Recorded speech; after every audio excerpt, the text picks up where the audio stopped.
कभी आप ब्रह्म मुहूर्त में जगे? जगकर देखिए, संध्या होने के पश्चात जब रात्रि का अंधकार सारे संसार को धीरे धीरे अपने अंधकार में निगलने लगता है, तो यही अंधकार ब्रह्म मुहूर्त में भोर होने से ठीक पूर्व तनिक अधिक काला हो जाता है। कुछ समझे? हमारा जीवन भी कुछ ऐसा ही होता है।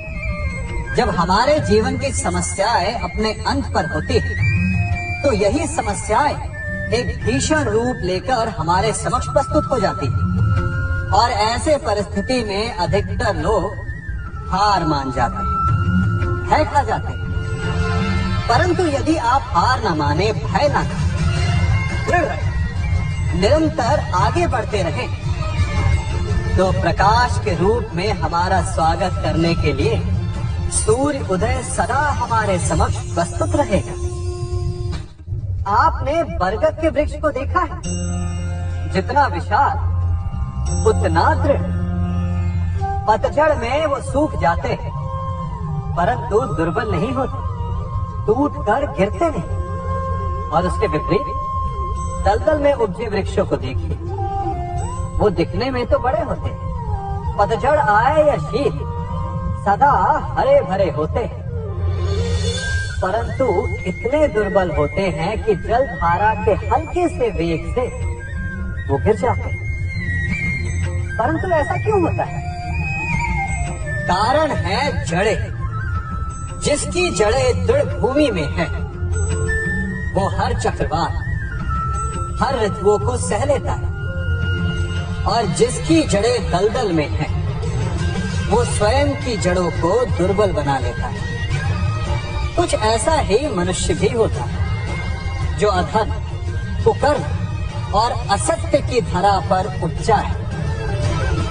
वो समय की एक मार भी नहीं सह पाता, और जो मनुष्य सत्य, धर्म की धरा पर उपजा है, वो हर समस्या से अविचलित हो जाता है।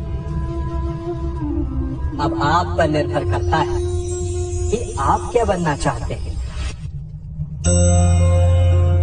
हमारे जीवन में मित्र और शत्रु बड़ा महत्व रखते हैं। यदि गंभीरता से सोचा जाए तो ऐसा कोई क्षण नहीं जब हम अपने मित्रों के बारे में ना सोचते हो या फिर अपने शत्रुओं के बारे में।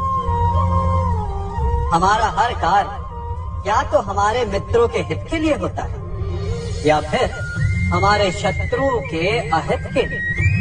हम हर स्थान या तो अपने मित्रों के साथ होते हैं या फिर अपने शत्रुओं के साथ।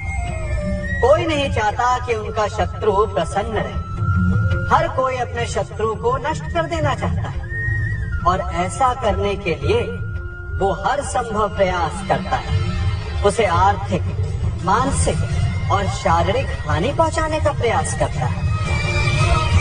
परंतु यदि मैं आज आपको ऐसा मंत्र सिखाऊं जिससे आप अपने शत्रु को सदा के लिए नष्ट कर दें तो, और वो मंत्र है मित्र बनाना। अपने सभी शत्रुओं को अपना मित्र बना लीजिए और आपके सारे शत्रु स्वतः ही समाप्त हो जाएंगे। मैं क्या कर रहा हूं? मैं दिए प्रज्वलित कर रहा हूं ताकि अंधकार को मिटा सकूं। अब आप कहेंगे कि इसमें कौन सी बड़ी बात है ना?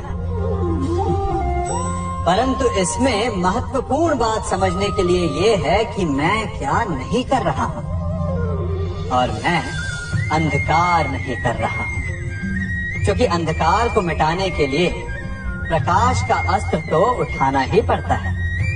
बुराई को बुराई से नहीं, अच्छाई से जीता जाता है। अन्याय को अन्याय से नहीं, न्याय से लड़ा जाता है। क्रोध को क्रोध से नहीं, क्षमा का साथ लेना होता है। ठीक उसी प्रकार एक लोहा लोहे को काटता है, परंतु एक ठंडा लोहा ही गर्म लोहे को काट सकता है। इसलिए यदि आपको अपने जीवन में विजयी होना है तो अपने शस्त्रों को, अपने अस्त्रों को सोच समझ कर उठाइए, क्योंकि एक अनुचित सोच परिणाम पर भारी प्रभाव डाल सकती है। आप सब सोच रहे होंगे कि ये क्या मैं करने लगा। मैं इस पौधे को जड़ से उखाड़ रहा हूं। आश्चर्य हो रहा है ना कि एक पौधे को उखाड़ना या काटना ना केवल एक अपराध है अपितु पाप भी है। तो फिर मुझे ऐसा करने की क्या आवश्यकता पड़ गई? क्योंकि कई बार विनाश ही सृजन तक पहुंचाता है। यदि नया भवन बनाना हो तो पुराने भवन को गिराना पड़ता है। व्यवस्था को परिवर्तित करने के लिए क्रांति लानी पड़ती है। और उसी प्रकार यदि किसी वृक्ष या किसी पौधे की जड़ों में घुन लग जाए या उसका मूल सड़ जाए तो उसे जड़ से उखाड़ देना ही श्रेयस्कर होता है, ताकि उस स्थल पर नए पौधे उपज सके। युद्ध करना पर्याय नहीं, परंतु कभी कभी शांति के लिए युद्ध करना आवश्यक हो जाता है। संसार में सबसे श्रेष्ठ क्या है? फूल या कांटे, प्रेम या घृणा, संपन्नता या दरिद्रता, मित्र या शत्रु? बताइए। अब आप भी कहेंगे कि भला ये कोई पूछने की बात हुई? अवश्य फूल, प्रेम, संपन्नता और मित्र ही श्रेष्ठ है। परंतु क्या आपने अपने जीवन में कभी सोचा है कि हर एक भाव, हर एक वस्तु, हर एक घटना का एक गुण धर्म होता है? त्वचा पर जलन करने वाले फूलों से अधिक श्रेष्ठ वो कांटे हैं जिनसे आप अपने घर की बाड़ बनाते हैं ताकि वन्य पशु आपके भीतर ना आ सके। वो प्रेम श्रेष्ठ नहीं जो आपको अंधा, लोभी, पक्षपाती बनाता। वो घृणा श्रेष्ठ है जो आपको नया मार्ग दिखाता। वो संपन्नता श्रेष्ठ नहीं जो आपको कृपण बनाता, मतदांध बनाता। वो दरिद्रता श्रेष्ठ है जो आपको जीवन में परिश्रम करने की शिक्षा दे। कुविचार देने वाले, बुरा मार्ग दिखाने वाले मित्रों से अधिक श्रेष्ठ वो शत्रु होते हैं जो हमें जीवन का लक्ष्य दे दें। इसलिए अपने जीवन में हर वस्तु, हर भाव, हर घटना के गुण धर्म को पहचानिए और उसके पश्चात अपना चयन कीजिए। स्वर्ण, हम सभी को अपने जीवन में स्वर्ण से कभी ना कभी कुछ ना कुछ थोड़ा या अधिक मोह होता ही है ना? परंतु क्या आपने कभी सोचा कि स्वर्ण को प्राप्त कैसे किया जाता है? जब भूमिगत खदानों से स्वर्ण को निकाला जाता है तब वो एक पाषाण की भांति होता है। ऐसा पाषाण जिससे आप किसी को भी मार सकते हैं, परंतु उसे आभूषण के रूप में स्वयं के शरीर पर धारण नहीं कर सकते। यदि उसे आभूषण बनाना है तो उसे लंबी यात्राएं करनी होती है। उस पाषाण को पिघलना होता है। सुनार के हथौड़े की अनेकों चोटें खानी पड़ती है। फिर काट छाट और उसके पश्चात जाकर वो ऐसा आभूषण बनता है जो हमें वर्षों तक, सदियों तक लुभाता रहता है। इसलिए यदि आपको समय पर विजय पानी है तो स्वयं के निर्माण पर समय देना होगा। हम सभी सुनते आए कि जो वीर होता है, साहसी होता है, शौर्यवान होता है, उसके समक्ष सारा संसार झुकता है। वीर भोग्य वसुंधर। परंतु वीरता है क्या?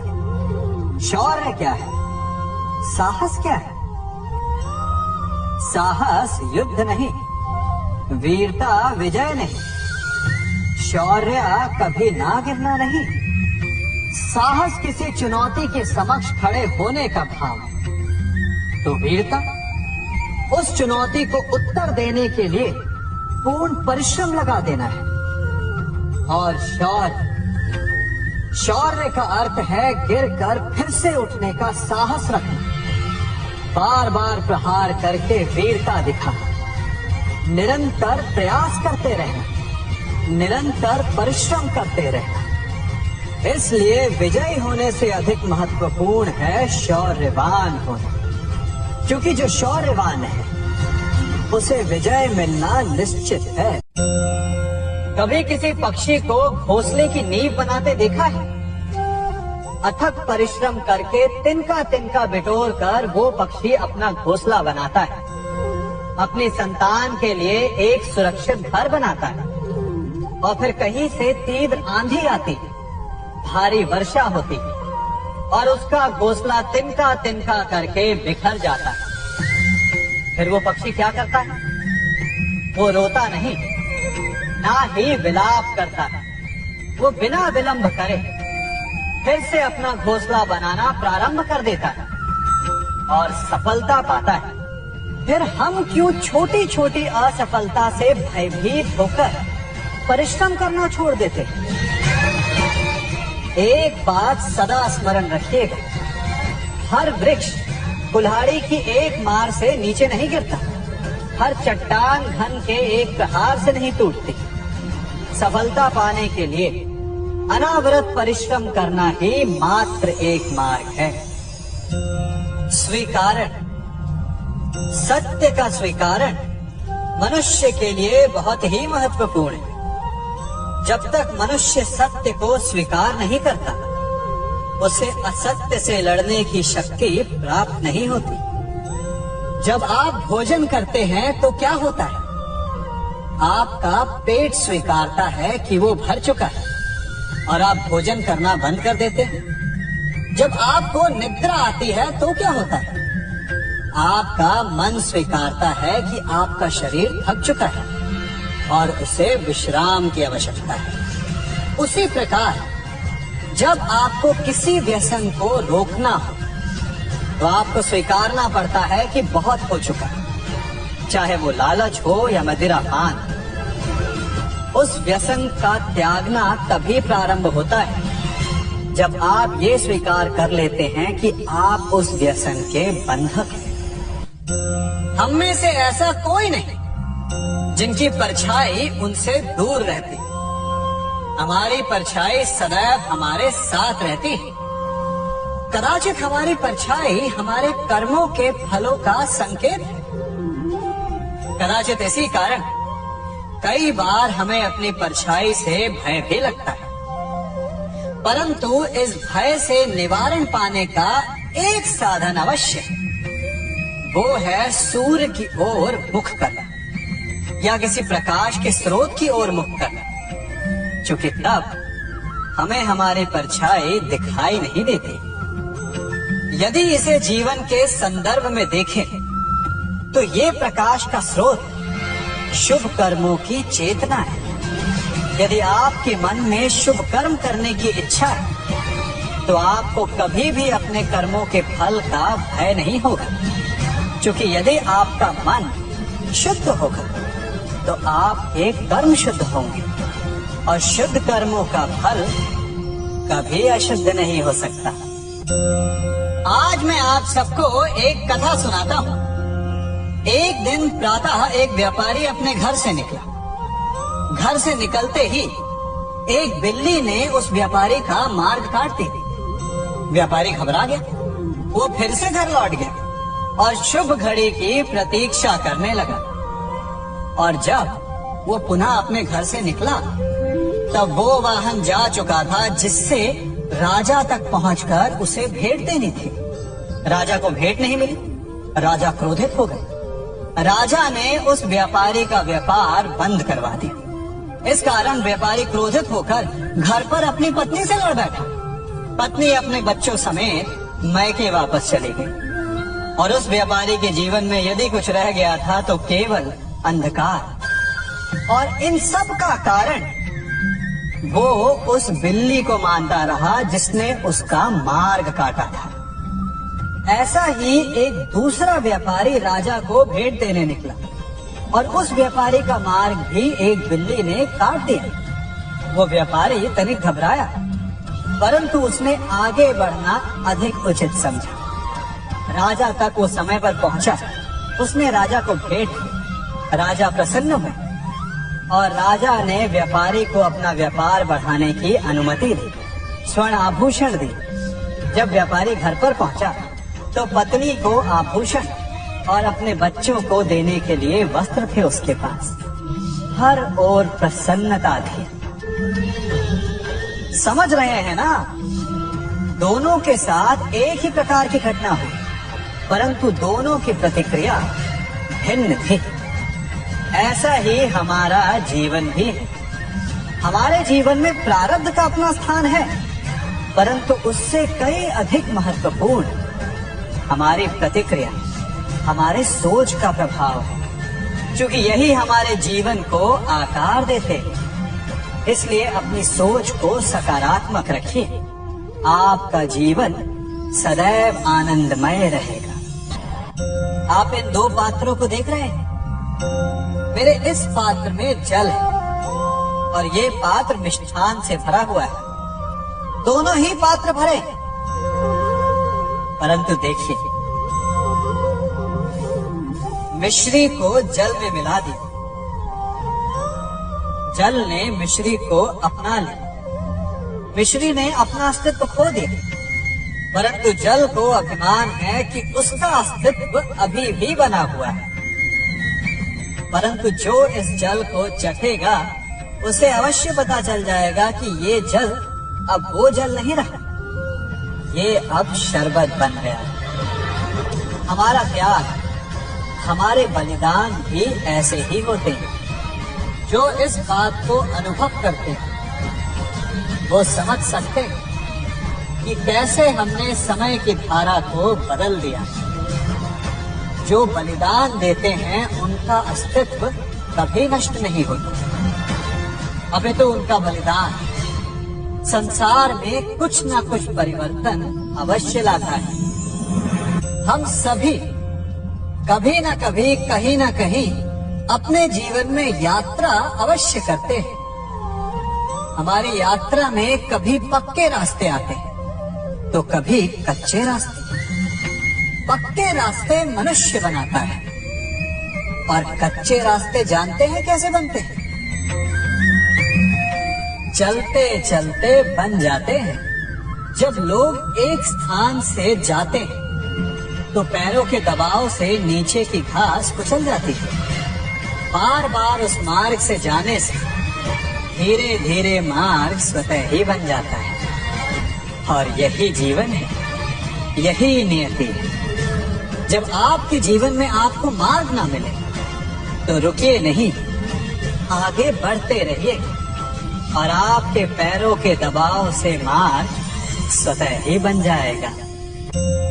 हम सभी अपने जीवन में सफलता चाहते हैं, है ना? उसके लिए हम रात दिन परिश्रम करते हैं, कड़ी मेहनत करते हैं, परंतु फिर भी असफल हो जाते हैं। परंतु ऐसा क्यों होता है? कभी सोचा आप सबने? क्योंकि सफलता पाने का मंत्र बड़ा कठिन नहीं, बड़ा सरल है।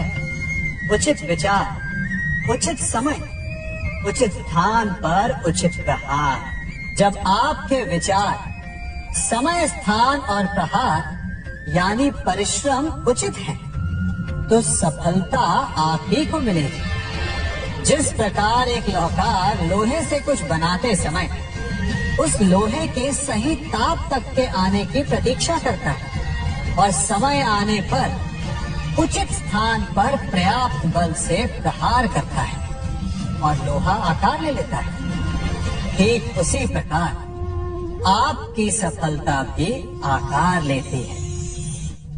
हम सभी को अपने जीवन में कभी न कभी निराशा मिलती है, असफलता मिलती है और अधिकतर लोग इसके पश्चात भाग्य का रोना लेकर बैठ जाते हैं। कुछ कहते हैं कि जिस स्थान पर मैं हूँ उससे कई ऊंचे स्थान पर होने के योग्य था, परंतु नहीं जा पाया। किसी को पीड़ा है कि उसे जो मिलना चाहिए था वो उसे नहीं मिला। भाग्य ही बुरा था। भाग्य क्या होता है? भाग्य वन में खिला पुष्प देवताओं को चढ़ाया जाएगा, या किसी सुंदरी की वेणी में वो सजेगा, या फिर उसे कुचल कर उत्पाद बना दिया जाएगा। ये सब एक पुष्प के नियंत्रण में नहीं होता, परंतु जब तक उस पुष्प का अस्तित्व है, सुगंध बिखेरना उसके वश में अवश्य है। परंतु भाग्य हमारे वश में नहीं, और जो हमारे वश में नहीं उसके लिए दुखी होने से क्या होगा। कर्म पर वश है, वो कीजिए और धीरे धीरे भाग्य आपके वश में आ जाएगा, क्योंकि कर्म ही प्रधान है। मनुष्य की सबसे बड़ी दुर्बलता क्या होती है? सोचिए। धन, प्रेम, अहंकार। मनुष्य की सबसे बड़ी दुर्बलता होती है उसके रहस्य। चाहे आप कितने भी शक्तिशाली क्यों ना हो, कितने भी प्रबल क्यों ना हो, परंतु उसके रहस्य उसके नाश की चाबी होती है। इसलिए यदि प्रबल रहना है, शक्तिशाली रहना है, समर्थ रहना है, तो अपने रहस्य को किसी को भी ना बताएं, ना मित्र को और ना ही शत्रु को, क्योंकि समय पड़ने पर कब कौन शत्रु हो जाए ऐसा कहना संभव नहीं। विभीषण को रावण के अमृत कुंड का ज्ञात था, इसीलिए प्रभु श्री राम रावण का वध करने में सफल हो सके। इसलिए उचित यही है कि आप अपने रहस्य को स्वयं तक ही सीमित रखें। मनुष्य का मन बड़ा विचित्र होता है, कल्पना में ही विकास करता है, संपन्न भविष्य का स्वप्न देखता है और कल्पना में ही जो नहीं हुआ उससे भय खाता है। और यही भय मनुष्य का सबसे बड़ा शत्रु है। हमारे भविष्य के मार्ग में, हमारे आनंद के मार्ग में सबसे बड़ी बाधा है। अब आप लोग मुझसे पूछेंगे कि इसका तोड़ क्या है, भय से मुक्ति कैसे पाई जाए? तो ये प्रश्न आप स्वयं से पूछिए। तनिक सोचिए, जब आप एक सुंदर भविष्य की कामना करते हैं तो उसे पाने के लिए आप परिश्रम करते हैं ना। ठीक उसी प्रकार भय से मुक्ति पाने के लिए आप उससे लड़ जाएं और उसका निवारण आपको स्वतः ही मिल जाएगा। इसलिए जब भी भय आपको सताए तो उससे भागे नहीं, उससे घबराए नहीं, क्योंकि भय का काम ही होता है आपको भयभीत करना। इसलिए जब भी भय आप पर आक्रमण करे तो आप भी उस पर पहले ही आक्रमण कर दें। हम सब मित्रों के साथ रहना चाहते हैं, शत्रुओं से दूर रहना चाहते हैं। क्यों? क्योंकि हमें जीवन में आनंद पाना है, जीवन में आगे बढ़ना है, स्वयं को संपन्न देखना है। और यदि किसी से भी आप पूछेंगे कि जीवन में सफलता पाने के लिए सबसे अधिक आवश्यकता किसकी होती है, तो हर एक आपको लगभग एक ही उत्तर देगा। सफलता प्राप्त करने के लिए आपको सच्चे मित्रों की आवश्यकता होती है। परंतु यदि आपको और अधिक सफल होना है तो आपको केवल मित्रों की नहीं, शत्रु की अधिक आवश्यकता है। अब आप कहेंगे, ये मैंने कैसी बात कर दी? तनिक स्वयं सोचिए। जब भी संकट आता है तो मित्र क्या करते हैं? आपकी सहायता करने के लिए आपके साथ खड़े हो जाते हैं, और संकट के समय में शत्रु और बड़ा संकट बनकर हमारे समक्ष खड़े हो जाते हैं। मित्र हमें सहायता देते, अपनी शक्ति देते, परंतु शत्रु आपके भीतर छिपी शक्ति को बाहर लाता है, आपको और अधिक बलवान बनाता है। संगति या साथ, मित्र और साथी मनुष्य के व्यक्तित्व के लिए सबसे महत्वपूर्ण होते हैं। अब आप कहेंगे, ये कैसे? मनुष्य अवश्य अपने व्यक्तित्व के लिए उत्तरदायी होता है, परंतु मनुष्य संगति में ना चाहते हुए भी उसका व्यक्तित्व संगत की भांति हो जाता है। इन पात्रों को देख रहे हैं? मध्य में जल रखा है, इसमें दूध है और इसमें मलिन कीचड़ रखा है। यदि मैं इस जल को इस दूध में मिलाता हूं तो ये जल दूध बन जाता है, और यदि इसी जल को इस मलिन कीचड़ में मिलाता हूं तो क्या हुआ? ये जल कीचड़ बन गया। ऐसी कोई युक्ति नहीं कि जल बिना घुले मिले दूध या कीचड़ में अपना अस्तित्व बनाए रखे या उनसे अलग रहे। और ठीक ऐसा ही मनुष्य के जीवन में भी होता है। यदि एक गुणहीन व्यक्ति गुणवानों की संगत में बैठे तो उसे भी गुणवान समझा जाता है, सम्मान का पात्र समझा जाता है। और यदि एक गुणवान व्यक्ति गुणहीनों की संगत में बैठे तो उसे भी तिरस्कार मिलता है। इसलिए अपने जीवन में सदैव संगति सोच समझकर सावधानी से चुनिएगा। कभी खेत में किसी किसान को खेती करते देखा है? वो उसे सींचता है, उसे जोतता है, पशु पक्षियों से खेत की फसल की रक्षा करता है, परंतु एक बात का वो सबसे विशेष ध्यान रखता है कि कहीं खेत में खरपतवार ना उग जाए, क्योंकि एक खरपतवार खेत की सारी फसल को नष्ट कर सकती है। ठीक उसी प्रकार यदि वंश की कोई संतान खोटी निकल जाती है तो वो समूचे वंश का सर्वनाश कर देती है। इसीलिए संतान के लालन पालन में विशेष ध्यान देना आवश्यक होता है, क्योंकि संतान वो फसल होती है जो वंश के आने वाले समय को महान बना सकती है या फिर वंश का पतन भी कर सकती है। मनुष्य भी बड़ा विचित्र प्राणी है। अपनों से नीचे के स्तर के लोगों को वो हे दृष्टि से देखता है, उनका उपहास उड़ाता है, उनसे बार बार कहता है कि तुम्हारा कुछ नहीं हो सकता, तुम भविष्य में कुछ नहीं कर पाओगे। जब मनुष्य के पास धन संपत्ति मान होता है तो वो दूसरों का आदर नहीं करता, परंतु वो एक बात भूल जाता है कि उससे भी अधिक शक्तिशाली कोई अस्तित्व में है, और वो है समय। काल काल अपना चक्र कब बदलेगा ये कोई नहीं जानता। समय अपनी करवट कब लेगा ये कोई नहीं जानता। कोयला भी समय के साथ साथ हीरे में परिवर्तित हो जाता है। इसलिए जीवन में कभी भी किसी का भी उपहास नहीं उड़ाना चाहिए।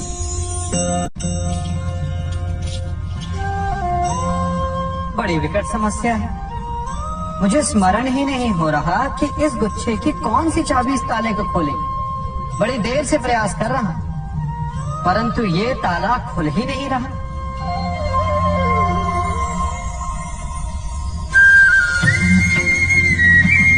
ऐसी परिस्थिति में आप क्या करेंगे? अधिकतर लोग ऐसी परिस्थिति में अपनी आशा खो बैठते हैं। उन्हें लगता है कि चाबी खो गई। वो तिलमिला जाते हैं, क्रोधित हो उठते हैं, परंतु उस समय धैर्य रखें तो गुच्छे की अंतिम चाबी ताला खोल सकती है। कुल्हाड़ी का अंतिम प्रहार वृक्ष को काट के गिरा देता है, परंतु क्या सत्य में कुल्हाड़ी का अंतिम प्रहार वृक्ष को काट के गिरा देता है? आपको आपका लक्ष्य दिला देता है? नहीं, आपका निरंतर प्रयत्न ही आपको सफलता दिलाता है। जब आपका मन निराश तो अपने कार्य में दुगनी उत्साह से जुट जाए, क्योंकि अनावरत बहता जल ही कठोर चट्टान को काट सकता है। सफलता का मूल है परिश्रम, प्रयास और आशा। मनुष्य का जीवन ऋतुओं के समान होता है।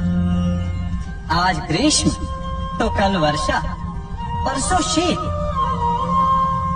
तनिक संकट आया तो हम संयम खो बैठते हैं, तनिक ऋतु बदले तो हम अधीर हो जाते हैं। अपने आक्रोश में, अपने क्रोध में हम उनसे ही संबंध बिगाड़ लेते हैं जो हमारे अपने होते हैं। क्यों ऐसा होता है ना?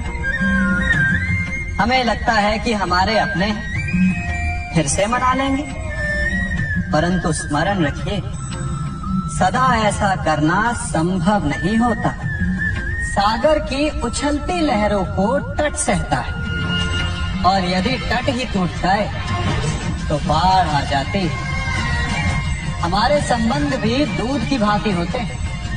दूध तपकर उबल सकता है, परंतु यदि उसमें खटास आ जाए तो वो फट भी जाते हैं। और फटे दूध को चाहे जितना मत लो, उसमें से माखन नहीं निकलेगा। इसीलिए अपने संबंधों को संभल कर निभाना चाहिए। अभी चुंबक को देखा है कैसे वो लोहे की ओर आकर्षित होता है, और कैसे वो लोहे को अपनी ओर आकर्षित करता है, क्योंकि उसके स्वभाव में ही आकर्षण है। हम सबके भीतर भी एक ऐसा ही चुंबक होता है, विचार का चुंबक, जो सदा अपने ही जैसे विचारों को आकर्षित करता है। हम जो बोते हैं वही काटते हैं। उसी प्रकार हम जैसा सोचते हैं वैसा ही पाते हैं। साधु ईश्वर का नाम जपता है तो उसे ईश्वर मिल जाता है। अर्थात फल हमारी सोच पर निर्भर करता है।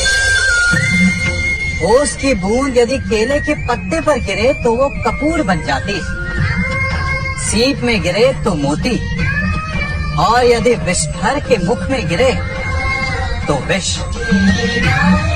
बूंद एक है, परंतु उसके प्रारब्ध भिन्न है, क्योंकि उसे आकर्षित करने वालों का व्यवहार भिन्न है। इसलिए ये आप पर निर्भर करता है कि आपको भविष्य में विष चाहिए या अमृत। स्मरण रखिए, हम वही बन जाते हैं जैसा हम सोचते हैं, जैसा विश्वास रखते हैं। ये आपका विश्वास ही है जो ये निर्धारित करेगा कि आपको विष मिलेगा या अमृत। इसलिए अपनी सोच को सुदृढ़ रखिए, सकारात्मक रखिए, और फल भी सकारात्मक ही आएगा। अब से ये सृष्टि बनी है नदी की धारा और चट्टान के मध्य सदा संघर्ष रहा है, परंतु हर बार चट्टान की कठोरता को हारना पड़ता है, और नदी की धारा कोमल होते हुए भी कठोर चट्टान को काट देती है। कभी सोचा है क्यों चट्टान इतनी कठोर और जल इतना कोमल, चट्टान इतनी दृढ़ और जल इतना लचीला, फिर भी सदा जल कठोर चट्टानों के मध्य से अपना मार्ग बना ही लेती है? कारण केवल एक है, और वो है लगातार चलने की क्षमता। जल बढ़ता रहता है, चट्टान अडिग रहती है। इसी कारण जल चट्टान को काटकर मार्ग बना लेता है। इसलिए लगातार चलते रहिए, रुकिए मत, क्योंकि चट्टान जैसी हर समस्या को आप भी जल की तरह काट सकते हैं। इस फल को देख रहे हैं आप? अभी अभी अपनी डाल से अलग हुआ है। बड़ा दुख होता है ना जब आप अपने उद्गम से अलग होते, परंतु ये दूरी भी आवश्यक है। अब इस फल को ही ले लीजिए। अपने जीवन दाता वृक्ष से अलग होकर ये ना केवल किसी की भूख शांत करेगा, अभी तो इसके भीतर के बीज से एक नए वृक्ष का सृजन भी होगा और कई फल जन्मेंगे। सृजन की प्रतिक्रिया में पीड़ा आवश्यक है। यदि पीड़ा नहीं होगी तो सृजन नहीं होगा। पीड़ा अपने उद्गम से दूर होने, पीड़ा अपनों से दूर होने। इस फल की भांति हम मनुष्यों को भी अपने उद्गम से, अपने सगे संबंधियों से अलग होना पड़ता है। और यही अलगाव एक नए सृजन को, एक नई सृष्टि को, एक नए विकास को जन्म देता है। इसलिए ऐसे अलगाव से दुखी मत होइए, उसका स्वागत कीजिए, क्योंकि ये विकास की नींव है। अपराध वो भावना है जिसके कारण संसार में सदा दुख ही व्याप्त रहता है। हम सब अपराधियों से घृणा करते हैं, उन्हें कोसते हैं, परंतु क्या कभी विचार किया है कि कोई भी जन्म से अपराधी नहीं होता?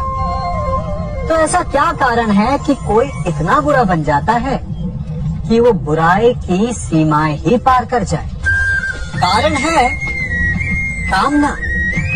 यदि कामना पर नियंत्रण ना रखा जाए, यदि कामना को पूर्ण करने के लिए परिश्रम ना किया जाए, तो वो तृष्णा में बदल जाती है, और तृष्णा लालच में, और लालच छल में, और छल करते ही मनुष्य अपराध की ओर अपने पग बढ़ा देता है। इसलिए ये अत्यंत आवश्यक है कि मन की कामनाओं पर नियंत्रण रहे। यदि मन पर नियंत्रण रहेगा तो अपराध पर स्वयं ही नियंत्रण हो जाएगा। हम सबका मन करता है कि हम जीवन में ऐसे शिखर पर पहुंचे जहां हमसे ऊपर कोई ना हो, जहां हमें कुछ करने की आवश्यकता ना पड़े, है ना? कुछ लोग इस शिखर पर पहुंच भी जाते हैं, परंतु उनका मन सदा विचलित रहता है। इतनी मनोरंजक बात है ना कि जिस विश्राम को पाने के लिए हम इतनी मेहनत करते हैं, इतना परिश्रम करते हैं, वो हमें मिलता ही नहीं। कारण स्वयं सोचिए, वन का राजा होने के पश्चात भी सिंह को अखेट के लिए परिश्रम क्यों करना पड़ता है? सोचिए, मैं बताता हूँ। क्योंकि राजा होने का अर्थ ये नहीं कि वो सदा सोता रहे और मृग स्वयं उसके समक्ष आकर कहेगा कि आइए महाराज, मुझे खाकर अपनी भूख मिटाइए। तो समझ लीजिए, कार्य आपके परिश्रम से संपन्न होते हैं, केवल कामना से नहीं। यदि आप नीचे हैं तो सदा स्मरण रखें कि आपका परिश्रम ही आपको ऊंचाइयों पर ले जाएगा, और यदि आप ऊंचाई पर तो वहां पर भी रहने के लिए आपको निरंतर परिश्रम करते रहना होगा। अर्थात परिश्रम से मुक्ति नहीं है, क्योंकि परिश्रम ही जीवन है। सबसे अधिक महत्वपूर्ण क्या है? जीवन, या जो जीवन में पाया, यात्रा, या यात्रा पूर्ण करने के बाद पाया गया लक्ष्य, कर्म या उसके फल? बहुत ही महत्वपूर्ण परंतु विकट प्रश्न है ना? परंतु तनिक धीरज से सोचेंगे तो इसका उत्तर अधिक कठिन नहीं है। यदि जीवन यात्रा है तो उसका लक्ष्य क्या होना चाहिए? स्वयं सोचिए। मान, संतान, धन? नहीं ना। अंतिम लक्ष्य है परम आनंद, और ये अचानक से नहीं मिलता। इसे पाने का केवल एक ही उपाय, और वही आपका कर्म, वही आपकी यात्रा भी, और वही आपका प्रारब्ध भी है। और आपको कौन बताता है कि आपके लिए सही क्या है? वो है आपका मन, जो मस्तिष्क की भांति हानि और लाभ नहीं सोचता, जो आपको ये बताता है कि शुभ किसमें, संसार का कल्याण किसमें, आनंद किसमें।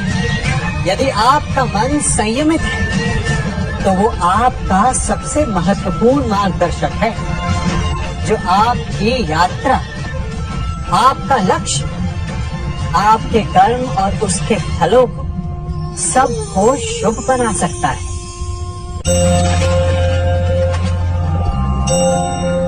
इन पक्षियों को देख रहे हैं आप? इनका उड़ना वायु में इतना संतुलन मुक्त कर देता है ना? इन्हें उड़ते देख आपके मन में भी इच्छा होती होगी कि इन्हीं की भांति आप भी स्वतंत्रता से उड़ पाए। ईर्ष्या होती है ना जब आप इन्हें खुले आकाश में ऐसे विचरण करते देखते हैं। पर कभी सोचा है इस उड़ान को, इस स्वतंत्रता को पाने के लिए कितना परिश्रम, कितना अभ्यास किया होगा इन्होंने?